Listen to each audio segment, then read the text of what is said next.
This character, assuming he was a lockkeeper. What he has to say about all this? Not much. Yeah, DH1. So I'm bringing this on a bit. DH Lawrence. DH1 at home. It's cancel culture, as we see on social media, on YouTube, Facebook, Twitter, the whole lot. It really is a good example of, actually, you could call it DH-1. I'll just show you a bit of Taliban Whittington to distract you, your train of thought and my train of thought. Pause that, have a read if you want. DH-1.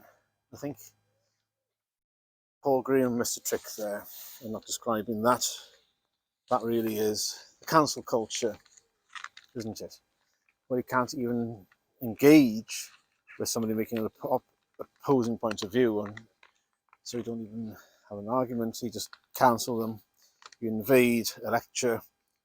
You even get the lecture shut down. You disinvite. You cannot stand the points they're trying to talk about. I think you know what we're talking about here regarding a certain T word, among other things. Up in Edinburgh is probably the best example of that. It's all rather sad. But when you're so insecure that you just, instead of having any debate about your topic, you just shut it down. That really is quite cowardly.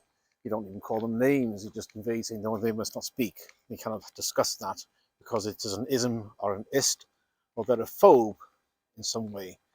And I do antagonize people, have to say on Twitter. I try to go through as many ism, ists, and phobes as I can to offend the offendertrons.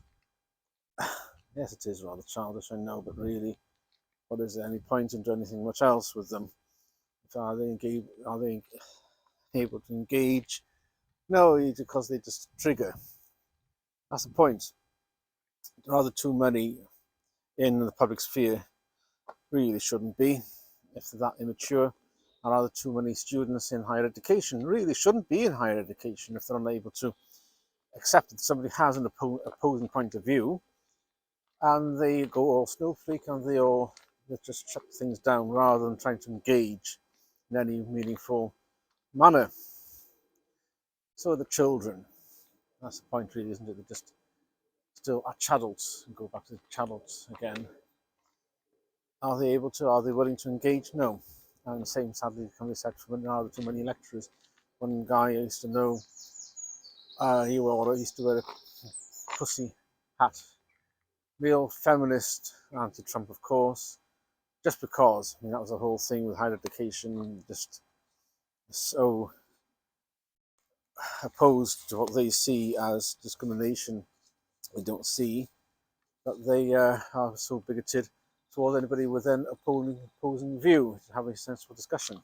So, well, rather sad. That's really when the Labour Party in Plymouth, I think Patriotic Alliance, the name of the organisation. A couple of their lads were distributing leaflets in a ward in Plymouth. Rather leaf-free ward. Well, of course, the stuff basically Plymouth's answer to Islington, you could guess. And naturally enough, they were wanting to raise an issue. That a bit.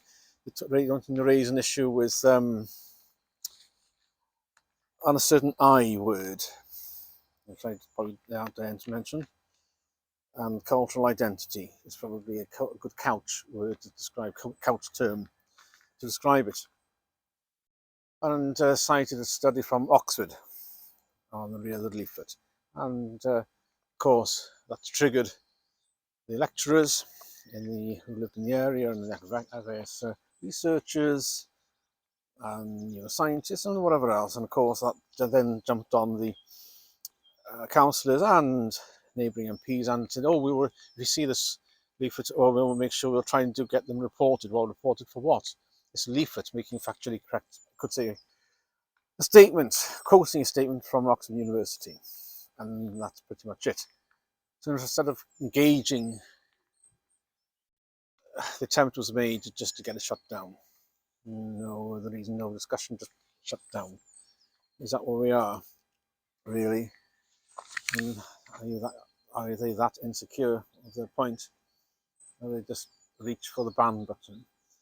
Again, go back to the hierarchy, pyramid of hierarchy. You can't engage with children, you can't debate with children, you can't discuss with children, and if people are only capable of ad homs, really there's no point.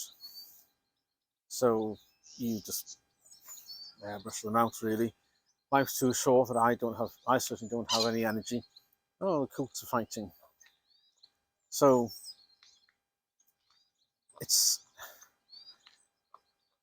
there's no point in wasting limited time or energy on people who are just incapable of meeting where you are on any debate.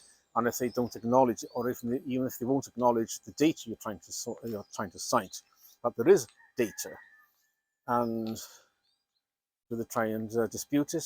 No, they just resort to usually to ad homs. So it's just rather pointless. And you can probably tell that I'm fairly black-pilled about people. Really, are they capable of having a critical discussion of any useful dialogue? Not really, no.